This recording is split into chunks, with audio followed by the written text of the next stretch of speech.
Assalamualaikum warahmatullahi wabarakatuh. Waalaikumsalam warahmatullahi wabarakatuh. Alhamdulillah wassalatu wassalamu ala sayyidina Rasulillah sayyidina wa maulana Muhammad ibn Abdullah wa ala alihi wa sahbihi wa mawala. La hawla wa la quwwata illa billah, amma ba'du. Bapak-bapak, ibu-ibu, saudara-saudara kaum muslimin rahimakumullah. Sebagaimana yang kita maklum bahwa nikah dalam pandangan Islam bukan hanya sekedar untuk memenuhi kebutuhan biologis manusiawi, tidak hanya sekedar untuk memperkembangbiakkan keturunan, dan juga tidak pula untuk memperturutkan hawa nafsu. Lebih daripada sekedar itu, nikah dalam pandangan Islam merupakan ibadah. Oleh karena ibadah, maka seluruh tujuan ibadah, apakah dia bernama solat, apakah dia bernama puasa, zakat, sodako, haji dan lain sebagainya, seluruh daripada tujuan ibadah, target utamanya adalah mardhatillah atau keridhaan daripada Allah Subhanahu wa taala. Kalau nikah itu ibadah, maka sesungguhnya tujuan utama dari pelaksanaan suatu pernikahan tidak lain hanya untuk mencari keridhaan dari Allah Subhanahu wa taala. Bukankah kalau kita tanya tiap orang yang melakukan nikah, kenapa sih kamu nikah dengan dia? Jawabannya bisa macam-macam. Yang umum, karena saya cinta dia. Ada yang berkata, karena saya ingin mendapat ketenangan hidup. Ada yang bilang, karena saya ingin hidup teratur. Ada yang mengakui, karena saya ingin dapat keturunan dan lain sebagainya. Tetapi sesungguhnya menurut ajaran agama, kalau nikah merupakan ibadah, jawaban intinya ialah saya melakukan nikah untuk mencari keridhaan dari Allah Subhanahu wa taala. Ini konsekuensinya kalau nikah merupakan bagian daripada ibadah.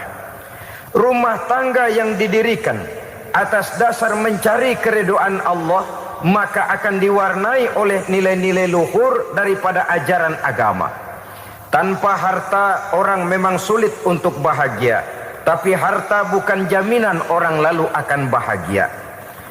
Harta pada suatu saat akan berakhir, kecantikan akan berkurang, pangkat dan jabatan akan sampai kepada batasnya.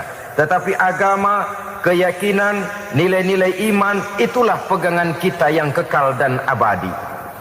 Sebab itu dalam surah Ar-Rum ayat ke-21 Allah Subhanahu wa taala menjelaskan, wa min ayatihi an khalaqalakum min anfusikum azwajan litaskunu ilaiha wa ja'ala bainakum mawaddatan wa rahmah. Dan di antara tanda-tanda kebesaran Allah, dijadikannya bagimu istri-istrimu dari diri kamu sendiri, litaskunu ilaiha, agar kamu bisa hidup tenang bersamanya, wa ja'ala bainakum mawaddatan wa rahmah, dan dijadikannya di antara kamu rasa cinta dan kasih sayang. Umumnya pernikahan terjadi karena mawaddatan warahmah ini, cinta dan kasih sayang. Atas dua dasar itulah rumah tangga didirikan orang.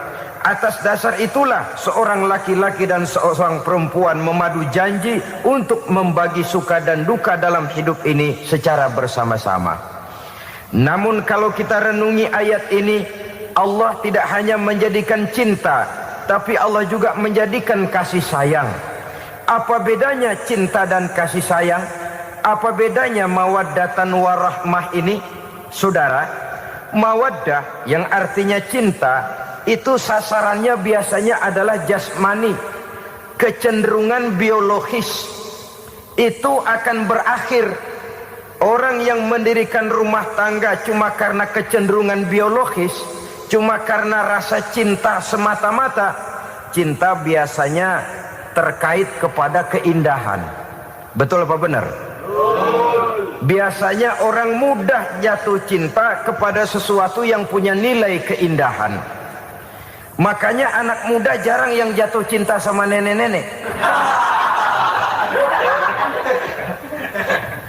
Cinta selalu memandang segi keindahannya. Ini yang namanya mawaddah. Allah tidak mengingkari itu, silakan. Bahwa manusia secara naluri senang kepada serba keindahan, wajar-wajar saja. Tetapi tidak cuma mawaddah, Allah juga menciptakan rahmah, kasih sayang. Mawaddah mungkin ada akhirnya, tapi rahmah tidak akan pernah ada akhirnya. Kalau mawaddah adalah berkecenderungan kepada biologis, jasmaniah, maka rahmah kecenderungan kepada nilai-nilai rohani, kepribadian, kejiwaan, dan lain sebagainya. Dikala pernikahan di bawah umur 40 tahun, mungkin masih banyak mawaddahnya, rasa cintanya. Tapi 40 bahkan 50 tahun ke atas, rasanya orang berumah tangga kalau sudah 50 tahun ke atas itu lebih banyak kasih sayangnya ketimbang cinta-cintaannya. Kalau satu rumah tangga hanya didirikan atas dasar mawaddah saja, atas dasar cinta saja, padahal cinta itu terpaut kepada hal-hal keindahan, keindahan satu saat akan menurun. Ya tentu sebagaimana yang kita maklum bersama-sama, belum punya anak memang cantik. Sudah punya anak, kecantikan mulai menurun. Punya anak 2, kulit mulai mengkerut. Punya anak 3, onderdil mulai dol. Punya anak 4, apalagi tidak pandai merawat diri, persis dompet tanggung bulan. Kalau rumah tangga didasarkan kepada rupa yang cantik saja, cinta akan bisa berpindah, paling tidak akan berkurang nilainya. Sebab itu Allah tidak hanya menyediakan mawaddah, warahmah, dijadikannya di hatimu itu tidak cuma sekedar cinta, tapi juga kasih sayang. Nah, kasih sayang inilah apabila berakar dan berurat dari nilai-nilai keagamaan yang akan menopang jalinan rumah tangga bahagia. Mengukuhkan usaha untuk mencapai mardhatillah atau keridhaan daripada Allah Subhanahu wa taala. Dengan demikian, berumah tangga bukan tujuan. Ini kalau kita lihat dari segi agama. Berumah tangga cuma alat untuk mencapai mardhatillah, keridhaan daripada Allah.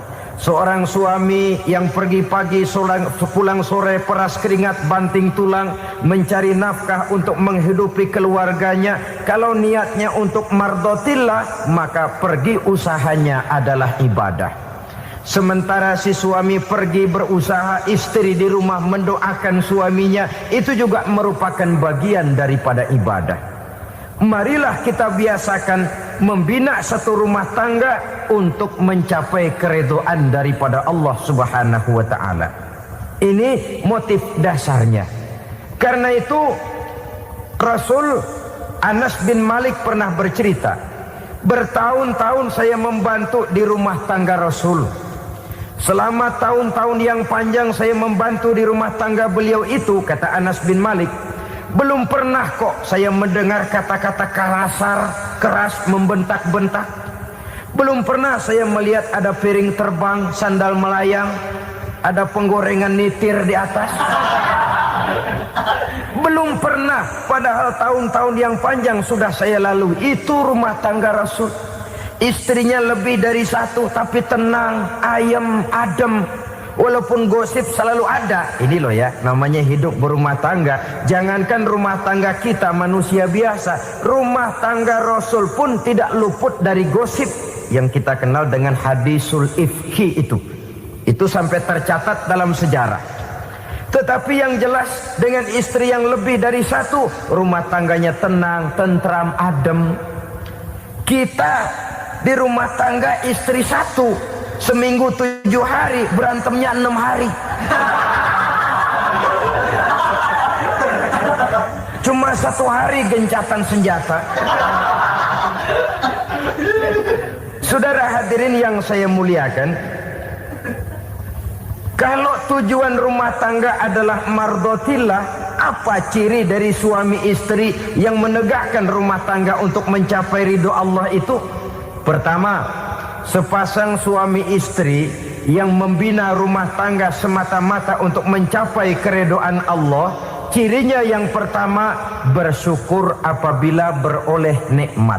Ini ciri yang pertama. Bersyukur kepada Allah, kepada sesama berterima kasih. Suami berterima kasih kepada istri, bertahun-tahun didampingi hidupnya, dicucinya pakaiannya, dimasaknya makanannya. Tidak istri mengeluh walau hidup lebih banyak kurangnya daripada cukupnya. Suami pandai berterima kasih kepada istrinya. Sementara istri pun bisa berterima kasih kepada suaminya. Bertahun-tahun suami peras keringat, banting tulang mencari nafkah, menjadi palang dada terdepan apabila ada masalah-masalah yang besar. Kedua-duanya lalu punya timbangan. Nah inilah ya, saya pesan kepada suami, kepada para suami, kepada para istri, supaya di rumah ada timbangan. Perlunya apa? Kalau pada satu saat istri kita salah, suami cepat-cepat ambil timbangan, lalu ditimbang mana yang lebih berat, salahnya atau dosanya, benarnya atau kesalahannya. Ini istri saya jasanya begini, lalu jasanya begini, salahnya ini. Mana yang lebih besar, jasanya atau salahnya? Dengan adanya timbangan, maka keputusan akan objektif. Tapi kalau timbangannya emosi, salah sedikit saja sudah main bentak, main usir, akhirnya keputusan akan mendatangkan kerugian. Sebaliknya, kalau suami yang salah, istri ambil timbangan, ditimbang mana lebih besar, jasanya atau salahnya. Jangan sampai nanti terjadi pepatah, panas setahun habis dihapus oleh hujan satu hari. Jasa istri yang puluhan tahun hapus oleh kesalahannya yang sedikit.